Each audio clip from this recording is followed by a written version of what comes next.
It is early morning, so we are doing our special video today. However, it is just as fun and just as informative. And today, if you guys need a little bit of help cleaning, organizing, or just keeping the home neat, this is the show for you. So without further ado, let's go.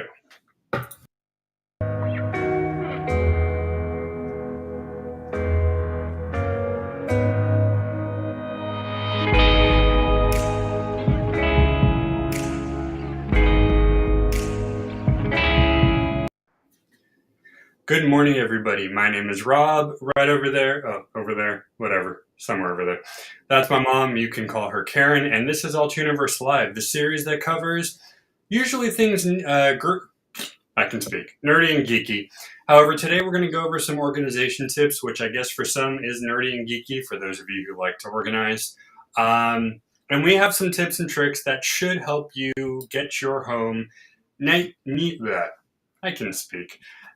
and tidy in a short period of time. So we have three topics at hand that I thought were interesting enough to talk about.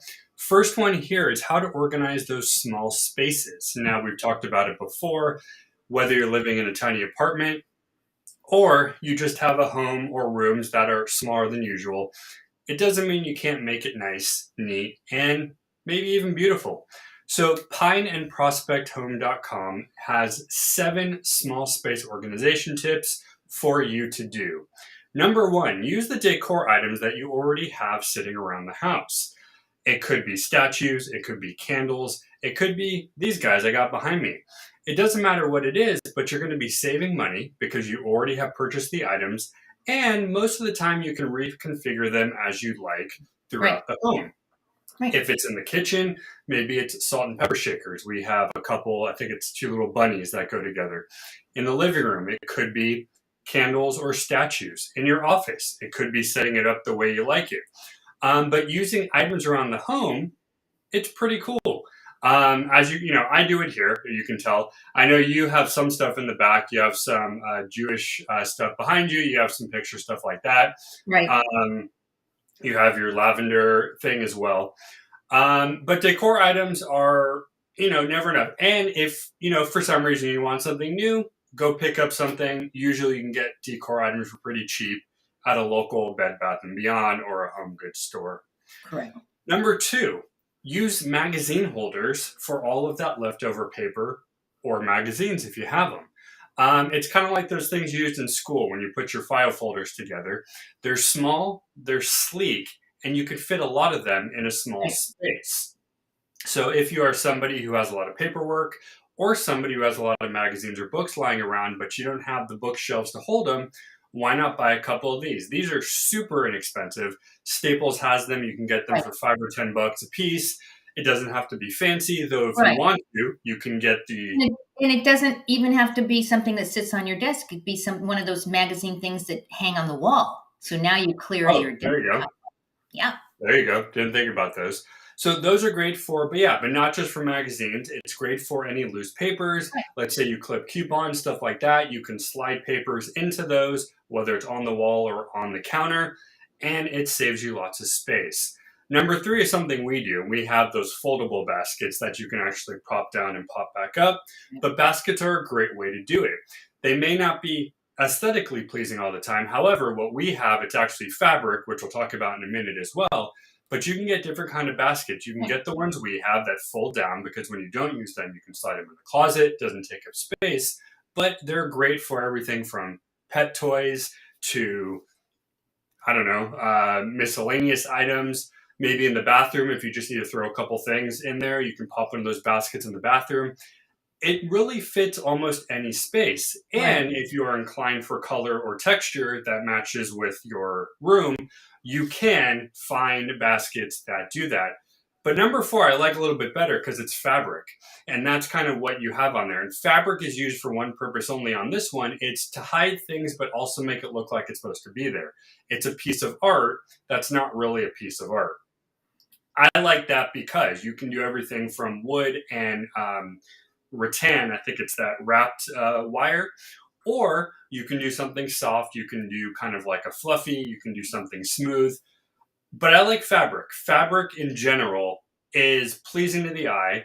And if you don't look twice, nobody's going to know that it's actually purposeful. They're just like, oh, cool, you got some nice little funky looking thing on your cabinet. That's kind of neat, Yeah. right? I You know? I use rattan. I use rattan, and I actually use it in my pantry. I have a bunch of rattan bins or boxes, and those sit on the shelves in the pantry to keep everything organized. So I have all my baking stuff in one. I have all my soups and macaroni and cheese in another one, and they keep There you things go. organized. And you can just pull out the entire basket, which is kind of cool. There you go. Now, speaking of the kitchen, why not use some glass as well? If you want to have something that you want accessible, that you know what it is, put it in a glass container. It could be anything used from food or kitchen items to, let's say, paper clips, pens, all that stuff in your office as well.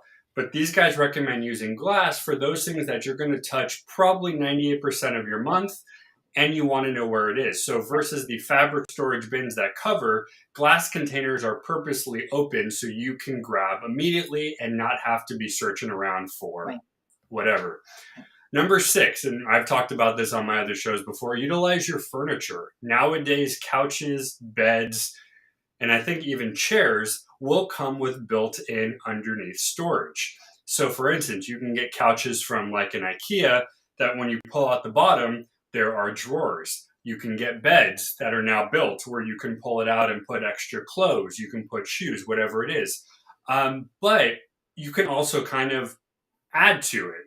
A lot of times on YouTube, I've seen people build little things that go with their couch or go with their chair, and it also doubles as storage. So not only did they build maybe a side table, but that side table, voila, has a drawer that you can throw extra stuff. But it's kind of neat to know that furniture is made that way now because you never had that. Your bed was literally just off the floor, Right. or your couch was just.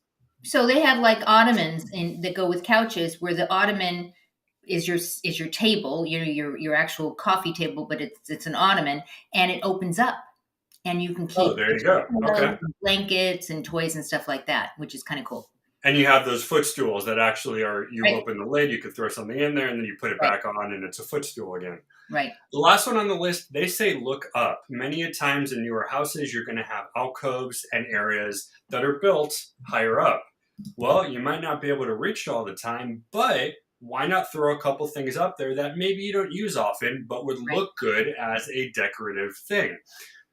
Take your ladder, throw it up there. You could put stuff like, I guess, pictures that maybe aren't going to change. You could put things like, I don't know, maybe lamps if you need more higher lighting that you're not going to move. Think of things that you're not going to want to switch because obviously you're not going to want to be climbing up and down every month. But think of things that you might have lying around the house or maybe in storage that you want to put back in the home but never had a spot. You can do that too. Now, the only downside of that is you're obviously going to want to dust it.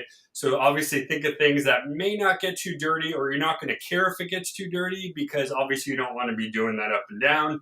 Right. But it's a pretty neat idea, I think, because there's a lot of unused space going up that, even on these, you can't see them, but the top of the bookshelves, they're Right. flat. So if And, I need extra space. And a lot of our kitchen cabinets don't go all the way up to the top of the ceiling either. So you have that Oh, space there you go. on top of the cabinets. I know in our kitchen, you've been in the kitchen, we collect penguins. So they're literally like marching penguins at the top on above the cabinet. So again, I love that. Look up. What a great comment. Look up. There you go. All right. So that was ways to decorate or to organize your small spaces. Now, no matter what size space you have, you're going to want to keep it clean and organized no matter what. So the Mythical Maids gave us this wonderful blog, and they have, what do they call it? Keeping your house organized tips and tricks. So again, these are pretty standard things to do, but we'll go through just a few of them here. So they recommend doing these, what are these? These 6 things. First off, put away the items after you use them. I'd go a step further and say put them back where you have them originally so you remember where they are. So for instance, scissors seem to like to float around the house.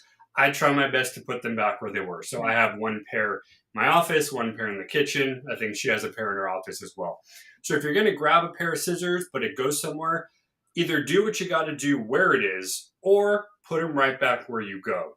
Generally speaking, though, anytime you do something, put it back where it's supposed to. Right. The last thing, though, you want to do, though, is just clutter up other drawers, which is why I say when you take something out of one, put it back into where that one is. So at least you have the, what do you call it? Like the fixer-upper drawer, scissors, push pins. The junk drawer. It's the junk drawer. Well, it is a junk drawer, I guess. But, don't make it too junky. Make it, Right. So putting away your items after you use them, it's kind of like, clean up your toys after you're done. It's a habit to do, but once you do it regularly, you'll start doing it more and more often. Number 2, clean up a little bit every day. I call it spot cleaning. I'll do this in the bathroom. I'll do this in the kitchen. If I see something on the floor, I'll grab a Swiffer, do that as well. Nothing big. You don't have to do it for more than maybe 5 or 10 minutes. If you want to go full, go for it. But this is one of those things where if you have a few minutes between your meetings, between your work, whatever, grab a wipe, grab a dishcloth, and just wipe something down. Right. It'll make it that much easier when you do go do your full out cleaning because you'll have already probably done about 50% of it. All you got to do is pretty much finish up and maybe just do a quick little overhaul of whatever it is. And you'll notice that when you do go back to do a full cleaning, you're like, oh, this is only going to take me like 15 minutes because I've been, keeping up on it. Number 3, make your bed when you get up. We talk about this in multiple reasons, but it really is easy to do. And really it's a matter, fluff the comforter, put your pillows up, and you're done. The only time I really go for full-on bed is when I clean the sheets, and then I'll go back on and I'll make sure everything's nice and good. But really, on a regular day, getting up, it's just a matter of straightening it out and put your pillows. Yeah, and Pretty simplistic, I think. Starts the day nice, and there are so many studies that say when you make your bed in the morning, the rest of the day goes pretty damn well. There you go.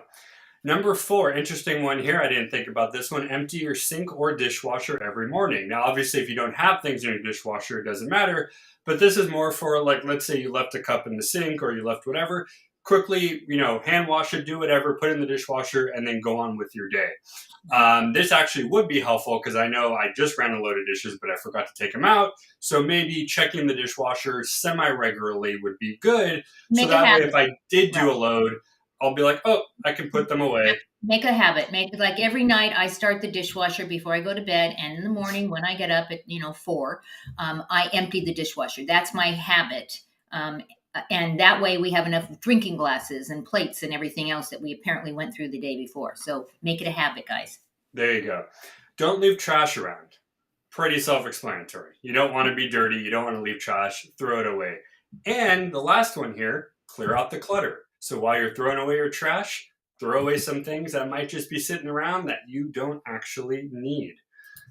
So far, so good, guys. These are pretty quick and easy things to do. If you're just joining us now, we're talking about ways to organize and clean your house. Lastly, a room that I love a lot. It's kind of like my fortress of solitude, I guess. The laundry room. Sometimes it's hard to keep clean. Sometimes it's not. This particular website, apartmenttherapy.com, has 19 organization hacks. We're only going to go through a few because that is a lot to go through right now.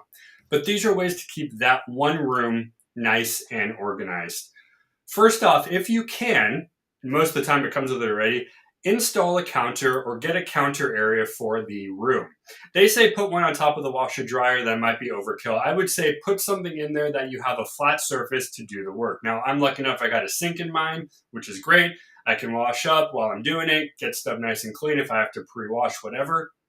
But have a flat space to put your the clothes you're going to do, your laundry materials, whatever. If you can't get it all in the cabinets, at least you have a flat spot to put it there. Right. Number 2, use a tray to keep everything decluttered. Again, I'd say one or the other. If you can't get a counter in, get a little decorative tray. Throw your laundry detergent, your dryer sheets, whatever it is you use. Put it in a little area. Maybe get yourself a tiny little table or something and just put your stuff in the tray on there. Again, really the best thing for this is to keep yourself organized. And as they say, you might find those coins in your pockets. So you want to put it somewhere while you're putting the laundry away. And then you can go and take care of the stuff that you forgot to take out of your pants pockets. Number 3, hide baskets under your folding station or anywhere. We're watching a show the other day where they installed a laundry chute in somebody's house. You don't always get a laundry chute, so why not put a hamper in there? Now, for me, because of how everything's laid out, it takes me 2 seconds to walk it back and forth. I'm good there. But let's say you're in a 2-story house. Let's say your laundry room is outside of your bedroom.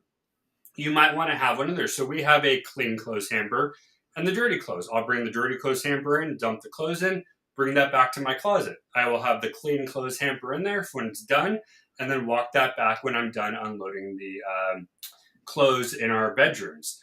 But baskets can be used for anything as well. Right. Again, it's more storage, it's more decorative, and all that good stuff. You can use attractive containers, and this goes back to the glass containers as well, something that you can see out of if you need it. If you use an ironing board, use a rope hook that you would use to put your jackets up and hang your ironing board on a rope hook. Less nailing into the wall because you can use those command strips, and it's a place to keep your iron. And I think the last one we'll go here, use magnetic clips to hang your lost socks. Usually if I lost my socks, I usually just throw it out because I can't find the other one. But in case you think you're going to find your other sock, grab a couple clips to hang on the wall, and you can hang your missing socks. Maybe Where do those socks go, Rob? Where do those socks go? I don't know. I don't know. I don't know. I just did laundry this morning, and we literally have 6 socks, 6 pairs of only 1 sock each. I do not know where the rest of them are. I don't know. Somebody All right, guys. So hopefully you had a good time today. Hopefully these tips and tricks help. If you weren't able to join us live, check out the articles we put up in the chat. You can read through, save them. They're really good stuff there. Until next time, we have a brand new set of videos coming next week. I got a brand new set of videos coming tomorrow, but we got Minding Your Mental Health and all new Alter Universe Live next week, and so much more. And yeah, as always, guys, thanks for watching. If you haven't yet, please subscribe to the official Rob Glasser Network. You can subscribe to my mom anywhere podcasts are sold. And enjoy your day, guys. Bye.